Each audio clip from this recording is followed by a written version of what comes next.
E aí, tudo bem? Está no ar mais um episódio do Eurocomics, que dessa vez vai estar abrindo espaço para o quadrinho nacional, para o quadrinho brasileiro. E hoje a gente vai trazer as aventuras de Fabrício Bom Tempo, volume 1, que aqui está, de autoria do Christian Davi, com mais de 20 títulos publicados. Ele que é escritor, biólogo, gaúcho, agraciado com prêmios como o Saraiva 100 anos e o Off Flip, entre outros, né? E também de Hernani Cuzandier, que é desenhista, é músico, tem banda, ganhador do prêmio Agostini como o melhor lançamento independente de 2014 pela Associação de Quadrinistas e Caricaturistas no estado de São Paulo por Menegato, a Pedra da Lua, entre outros. Então, prazer ter vocês dois aqui participando do Eurocomics, né? Trazendo para a gente esta aventura fantástica que é As Aventuras de Fabrício Bom Tempo, volume 1, O Anel Cardinale. Prazer!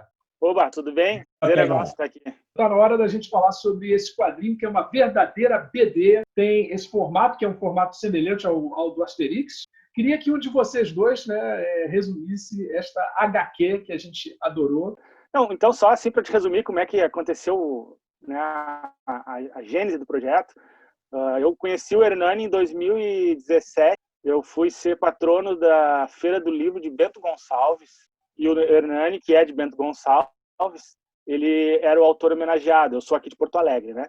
E aí nós nos conhecemos lá, descobrimos que os dois eram amantes de quadrinhos, né? O Asterix, Tintin e tal. Logo surgiu a ideia da gente fazer, então, um projeto juntos. Não é fácil a gente encontrar parceiro, né, para fazer quadrinhos. Eu acho que eu e o Hernani, a gente conseguiu se encaixar muito bem assim nas nossas ideias e nos nossos objetivos. E eu lembrei que eu tinha esse texto, que na verdade o texto ainda não estava completo, mas eu achei que era um texto que podia muito bem, em vez de ser um livro, ser uma história em quadrinhos, porque eu acho que quando eu escrevo mesmo na literatura, eu tenho um pouco essa pegada assim da questão da imagem, da questão da cena, né? E aí então mandei o texto para o Hernani e ele se debruçou sobre a história lá, acho que em 6 meses. E nós nos reunimos no início desse ano, então, para ajustar o roteiro. Cortamos muita coisa, acrescentamos outras. Mas eu conheço muitas editoras já pela minha trajetória de escritora. E comecei a fazer contatos. E uma editora que logo aceitou o projeto foi a editora Fisales, que é uma editora lá de Passo Fundo. Em seguida entrou, então, a editora Libretos no projeto. O personagem, que é o Fabrício, o personagem principal, ele tem uma maldição que ele carrega, que não foi uma coisa imposta diretamente a ele, mas ele herdou uma maldição de família e ele então tem alguns reveses na vida dele, apesar de também ter alguns bônus. E a primeira cena que eu imaginei foi justamente alguém sofrendo com essa maldição, né, com o que ela acarreta.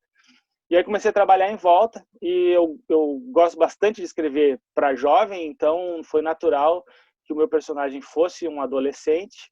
E eu gosto muito de literatura fantástica, de quadrinhos de fantasia, quadrinhos de fantasia urbana. Então eu acrescentei muita coisa que no final eu tirei.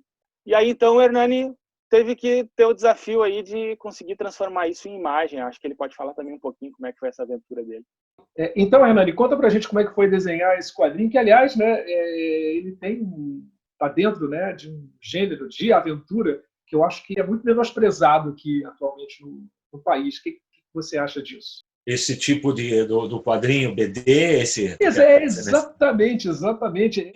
É um nicho, né, com essa característica que realmente aqui no Brasil tem outras expressões do quadrinho, talvez tenham uma projeção maior, mas esse é o que nos ligou, né, essa afinidade com a BD europeia e tal. Evidente que o quadrinhos ele é carregado de várias referências e a gente não escapa disso, como qualquer expressão da cultura pop, né? Mas sempre buscando uma digital do quadrinho brasileiro. Eu acho que talvez isso é o mais difícil. Eu sempre trabalhei sozinho com o quadrinho, algumas colaborações assim das pessoas que me cercam, mas informalmente. E ao conhecer o Christian ali, eu começo uma nova etapa, não só por trabalhar o texto de outra pessoa, mas por estar também agora com o suporte dessas duas editoras que fazem essa parte da distribuição, que é sempre tão penoso para o autor independente, né? Eu já encontrei o PH em alguns eventos também, né? PH aqui em São Paulo e tal. Com certeza.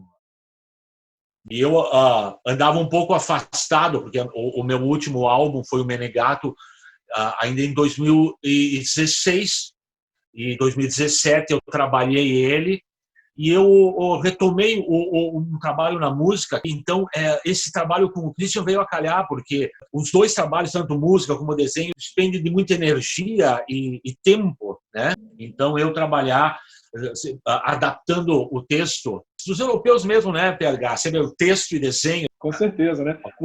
Você bancando aí o Derzo e o Christian bancando o Goscinny. Fabrício Bontempo, ele é um aventureiro que, digamos assim, ele aparenta ter 16 anos, quando, na verdade, ele tem 30, né? Isso trouxe jovialidade para a história. Vocês acham que isso vai também trazer leitores mais jovens para esse tipo de trabalho aí que vocês estão fazendo? Olha, eu vou ser sincero, assim, quando eu escrevo um texto, seja para livro ou para quadrinhos, né, eu não penso muito bem sobre a questão da recepção. Eu escrevo realmente o que eu tenho vontade de escrever, mas eu acredito, tanto nos quadrinhos quanto na literatura, que esse negócio da gente dividir muito da idade, dizer que isso é para tal idade, aquilo que é para outra idade, isso não funciona muito bem para mim. O que eu busco num texto é que ele tenha uma qualidade estética, que ele tenha um trabalho literário, um trabalho com a palavra. No caso do quadrinho também, que a palavra e a imagem casem bem, que eu esteja efetivamente contando uma história que desperte interesse. E se eu fizer bem isso, a criança vai gostar, o jovem vai gostar, o adulto vai gostar. É isso que você falou, tem muito a ver, né, com a BD, porque lá na França, ao contrário do Brasil, na Bélgica, na Suíça, nós temos um quadrinho que se chama Tout Public, que é para todo o público. Quando eu li o jornal Tintin, quando eu era pequeno, era para os jovens de 7 a 77 anos. Então, eles têm mais facilidade em fazer aquele quadrinho, como, por exemplo, o Asterix, que pode ser lido por uma criança de 8 anos e vai ser lido por um adulto de 70, entendeu? 50, enfim. Eu quando vi esse quadrinho, eu achei que ele realmente fosse um quadrinho para todas as idades. Eu tentei fazer isso assim meio inconscientemente, não pensando no público, como eu falei, mas porque é o que eu gosto. A minha lembrança mais antiga como leitor é eu indo na Feira do Livro de Porto Alegre, que é uma feira muito tradicional aqui, acho que é a maior a céu aberto aqui da América Latina. Eu indo nessa feira para comprar os álbuns do Tintin com a minha família, eu com 7 anos de idade. Então, retornar aos quadrinhos, depois de ter tido tanto tempo uma trajetória na literatura, para mim foi assim um momento muito especial, porque me senti retornando àquela felicidade da infância. E, Hernani, quando você pegou esse texto aí, como é que foi imaginar o Fabrício Bontempo, como foi criar esse estilo todo, que eu particularmente achei o visual, né, o teu visual, ele sempre tem essa coisa, essa pegada de storyboard. Talvez pela técnica que eu usei, ali tu nota que não há o requadro dos quadrinhos. Exatamente. O desenho ele está um pouco mais solto.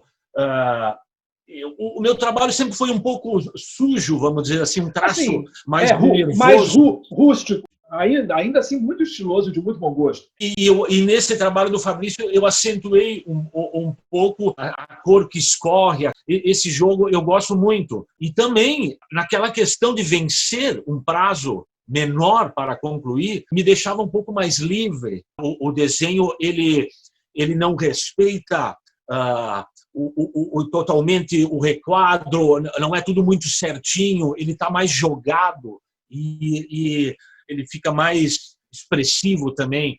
Mas um detalhe que eu acho que eu venho aprimorando é a dinâmica, talvez, das ações do personagem. Eu procurei bastante não repetir as poses do personagem, e eu acho que isso deu bastante ação à aventura. E qual é a porcentagem de computador nisso tudo? 0? Aí é só a digitalização das páginas originais mesmo, né? E a letragem, provavelmente, porque o resto você fez tudo na mão. Maravilha. Sim. Eu distribuo nas folhas em branco apenas um ângulo inicial de onde vai estar os personagens principais da cena. a cena toda em lápis ali. Depois, aos poucos, vou acrescentando, então, os cenários, e aí depois o preto, e daí a cor, rapidamente. Tudo na aquarela, uma aquarela líquida, né? Deixa o espaçamento para o texto, e aí escaneia, né? Digitaliza, exato. E aí vai o processo, que nas outras vezes, nos meus outros livros, eu tinha que fazer tudo, né? Desde escolher a gramatura do papel, a fonte da letra, tudo, um trabalho maluco. Agora foi só entregar os originais ali, né? Já escaneados e depois esperar em casa. E como dizem os franceses, você trabalha à l'ancienne, que é a moda antiga. Muito bacana. Essa pergunta agora vai para o Christian. Christian, o Anel Cardinal é uma história que traz pelo menos 2 histórias de amor e 2 contextos históricos diferentes. Um bem regional, ligado aos anos 1950, e outro relacionado à época do Império. Né? Como é que você misturou tudo isso? E misturou muito bem. Pois é, cara. Eu fiz muito assim na intuição mesmo. Eu não sou uma pessoa que, quando escrevo, faço aquela pesquisa super apurada, né? Geralmente eu pesquiso essencialmente aquilo que eu vou colocar no texto. Conhecia um pouco da história do Brasil, pesquisei um pouco mais a respeito de algumas questões muito específicas, assim. E aqui, quando eu fui ao longo do texto escrevendo, eu senti que eu precisava contar algumas histórias passadas, alterar um pouco ali a linha do tempo, para que ficasse claro quem era aquele personagem, por que ele vivia aquilo. Para mim, às vezes, me incomoda eu ter alguns fatos não explicados no texto. Eu procurei mostrar de onde as coisas do texto, né, elas se originaram. No volume 2, muitas das coisas que aqui são sugeridas, elas acabam sendo bem mais exploradas, né? Esse primeiro volume ele é uma história fechada, ele tem começo, meio e fim, mas algumas pontas ficam soltas para a gente fechar no volume 2. Logo eu e o Hernani vamos nos reunir para fazer o roteiro mais propriamente dito da segunda parte, né? Mas eu não me preocupei muito assim nessa questão de vou botar um flashback. Eu fui sentindo no texto onde que eu necessitava de explicações, e aí então, né, introduzi algumas histórias pregressas ali dos personagens. Mas eu também às vezes não gosto muito quando se exagera nesses flashbacks. Tentei fazer isso da maneira mais suave possível, sem perder o ritmo. E eu também gostei dessa coisa da imortalidade, né? E da falta de um lar para viver, que são 2 temas que estão presentes nesta HQ. Essa coisa de não ter onde morar, você ter que dormir na rua, isso tem tudo a ver com a nossa realidade atual. Muita gente passa por esse tipo de situação. Claro que a questão da imortalidade é uma ficção, mas essa parte aí da falta de um lar para viver, isso é super atual. Acho que são 2 questões que definem muito o ser humano, né? A busca de pertencer a algum lugar, de ter um lar, né? E também, de alguma maneira, não através da imortalidade, mas grande parte das pessoas, elas querem de alguma forma deixar uma marca no mundo, se imortalizarem de algum jeito nessa passagem aqui na Terra, né? Claro que eu trato de forma alegórica isso, mas que de alguma maneira traz essa reflexão para nós, né? O Fabrício, como diz ali na própria contracapa, ele tem uma vida difícil, né? Quase impossível, e ele usa então do humor e do amor para poder continuar vivo, que eu acho que é o que a gente também procura fazer, né? Uma vida sem amor e sem humor complica demais, né? Então, eu acho que o Fabrício Bom Tempo, de alguma maneira, de alguma forma, ele é um ícone assim do ser humano. Ele enfrenta os dilemas que nós enfrentamos enquanto estamos vivos. Queria que vocês terminassem aqui o vídeo, cada um citando os quadrinhos europeus que curtem. Então, vou começar pelo Hernani. Solta o verbo. Eu comecei quando assim conheci os quadrinhos brasileiros, super-heróis aqui, isso lá nos anos 70, e quando caiu na minha mão o álbum do Asterix, o Caldeirão, através de um primo, aí mudou toda a minha visão sobre quadrinhos. Asterix, depois eu adquiri toda a coleção, ainda com 12 anos, tenho até hoje os mesmos álbuns, e aí começou a abrir para as outras BDs também. O Tintin, evidentemente, também entrou na coleção. Depois aqui, Spirou, né? Que a gente Spirou, né? Muito bom!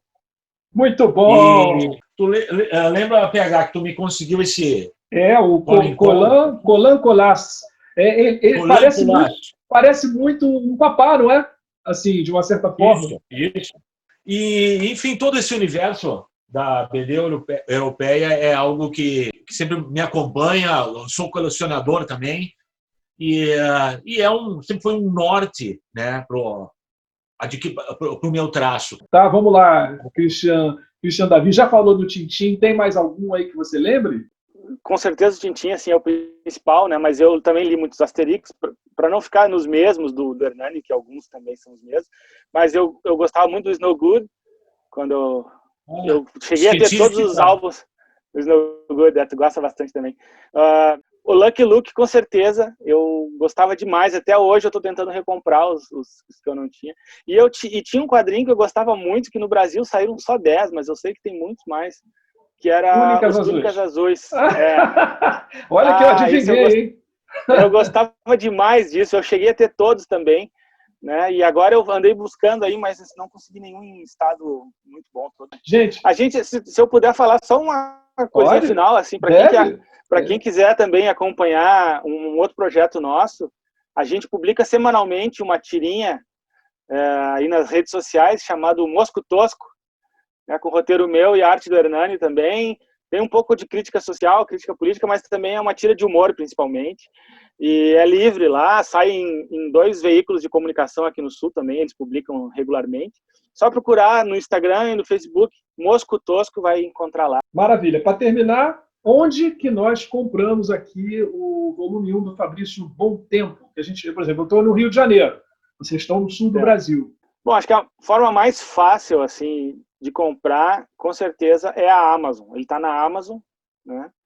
Mas os 2 sites das 2 editoras também atendem bem, que é a editora Fisales e a editora Libretos. Os 2 também fazem a venda, enviam com rapidez e tal. Também é um canal bacana de conseguir o álbum. Então é isso. Meus parabéns aí por esse solitário espírito aventureiro, como diz aqui na contracapa. A gente gostou muito e a gente valoriza o quadrinho nacional, mas sempre que a gente coloca um quadrinho nacional, brasileiro aqui no Eurocomics, é porque, de alguma forma, ele bebe nessa fonte desse quadrinho europeu que a gente gosta tanto, né? E nós somos extremamente segmentados. E quando a gente viu esse quadrinho aqui, eu falei, tem a ver. Isso aqui é uma BD, isso aqui é uma BD. Vamos dizer que é um HQ, que é um quadrinho, mas para a gente é uma BD. Meus parabéns aí, espero que vocês voltem em breve aqui ao Eurocomics.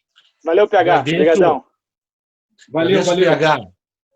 Bom te ver de novo, amigo. Apesar da distância. Isso aí. Sucesso para vocês aí. Valeu. Tchau, tchau.